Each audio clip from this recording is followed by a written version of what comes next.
small business owners, this is Karen from Zenagos, talking to you today about the numbers that matter for your business.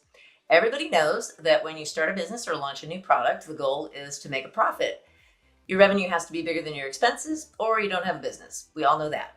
But most entrepreneurs don't know how to check to see whether their business model can work financially. The most common mistake is to focus just on the cost of goods sold. For example, if it costs me $20 to make a pair of shoes and I sell those shoes for $60, then every pair of shoes I sell makes me $40. I'm making money, right? Maybe not. The direct cost that goes into making your product or delivering a service definitely matters, but the number that matters even more is the customer acquisition cost, or CAC. How much does it cost you to find a customer and convince them to buy a pair of shoes? That cost can eat into your revenue or even erase it. Here's an awesome free tool that will help you check your business model so that you can understand the importance of customer acquisition cost right now. I call this the PASS model, the per acquisition at steady state model. It shows whether your business can make money once it's up and running, when you're at a steady state in the future. I'm going to use Zenagos as an example. This Google Sheet is the PASS business model checker.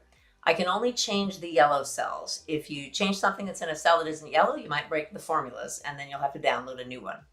For the first scenario, let's say that Zenagos charges $299 a month for consulting, and a typical client stays with the service for only 1 month. I'm going to replace name of offering with Zenagos and stay 1 month.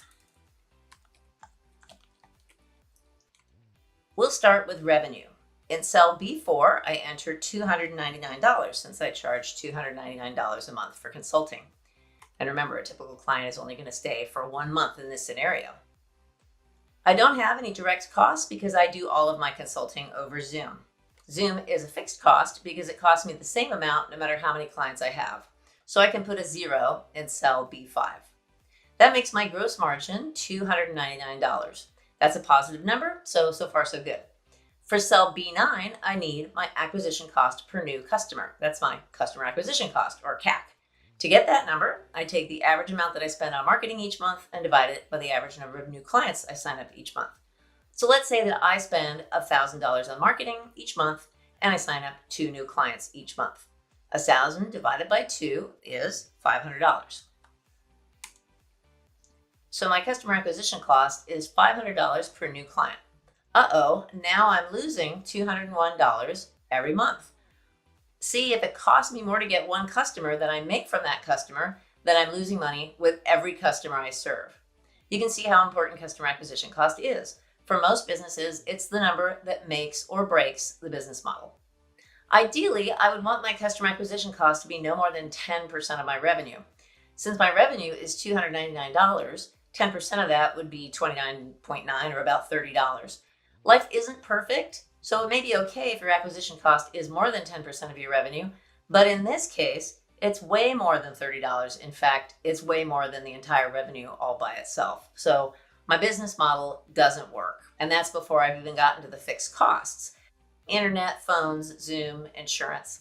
For cell B13, I'm going to take my average monthly costs and divide them by the number of customers that I serve. So let's say that I spend $3,000 a month and I serve 30 clients. So I do equals 3,000 slash for divided by 30. So I'm spending $100 per client per month. Now I'm losing $301 per month. So my business model just doesn't work. Even if I grow the business, I'm going to lose money with every customer.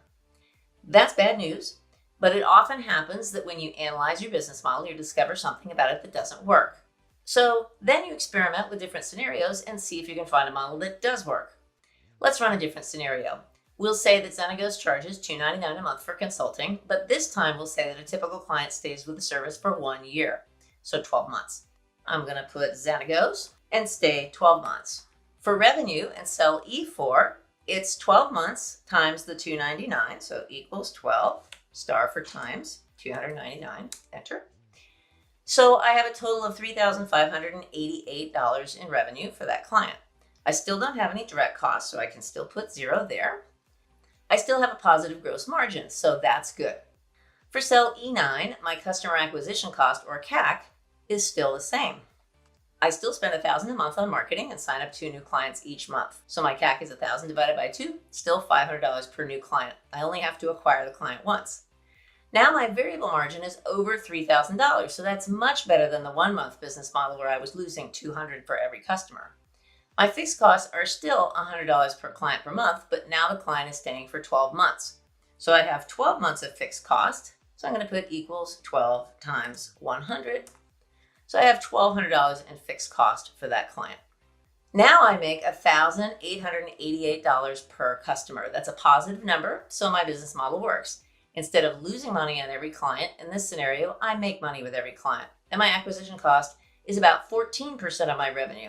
500 divided by 3,588 is 13.9%, about 14%. So that's close to the ideal where my marketing is no more than 10% of my revenue. Give it a try. Download the Zenagos Business Model Checker and check your business model. And if you want to talk to an expert about what you learn, go to the Zenagos website at www.zenagos.com. Here it is, and click on the green button to schedule a free consultation with my co-founder, Mavis. She would be happy to talk with you about how to make your small business stronger. Hope we see you soon.